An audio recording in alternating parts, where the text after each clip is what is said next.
요한복음 15장을 열면서 예수님은 나는 이다라는 신적 자기계시 어구를 마지막으로 사용하셔서 나는 참 포도나무다라고 선언합니다.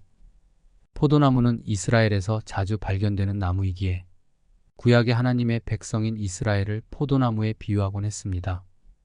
그런데 예수님이 자신을 참 포도나무로 선포하는 것은 구약에서 계속해서 포도나무로 간주되어 온 이스라엘이 포도나무임을 부인하는 선언입니다. 이스라엘은 하나님의 언약 백성임에도 불구하고 끊임없이 배교함으로 결국 실패한 포도나무가 되었습니다. 그래서 요한은 실패한 포도나무를 예수님이 대체할 것이라고 말하고 있는 것입니다. 자신을 포도나무로 계시하신 주님은 제자들을 이 포도나무에 붙어 있는 가지라고 지칭하셨습니다. 나는 포도나무요 너희는 가지라. 요한복음 10장에서는 둘 간의 관계를 목자와 양의 관계로 묘사했습니다.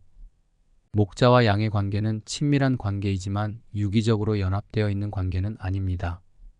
둘은 서로 떨어져 있습니다. 목자는 목자이고 양은 양입니다.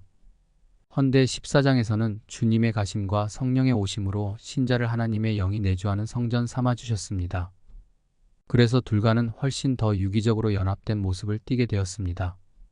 그리고 여기 15장에 포도나무와 가지라고 함으로써 보다 강하게 결속되어 있음을 보여줍니다.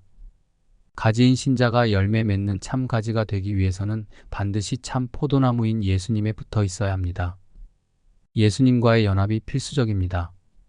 그런 점에서 내게 붙어 있어 열매를 맺지 아니하는 가지는 아버지가 그것을 제거한다라고 번역한 한글 개역 개정판의 말씀은 제고되어야 합니다. 예수님은 자신 안에 붙어 있는 가지를 끊어내지 않기 때문입니다. 그러므로 여기 제거하다라는 헬라어 아이로는 그것에 또 다른 의미 들어올리다로 번역하는 것이 타당합니다.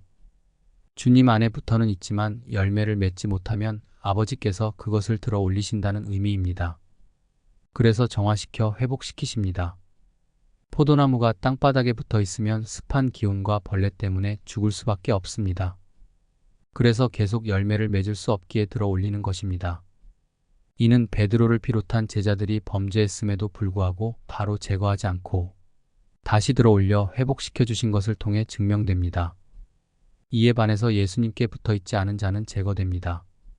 내 안에 거하지 아니하면 가지처럼 밖에 버려져 마르나니 사람들이 그것을 모아다가 불에 던져 사르느니라.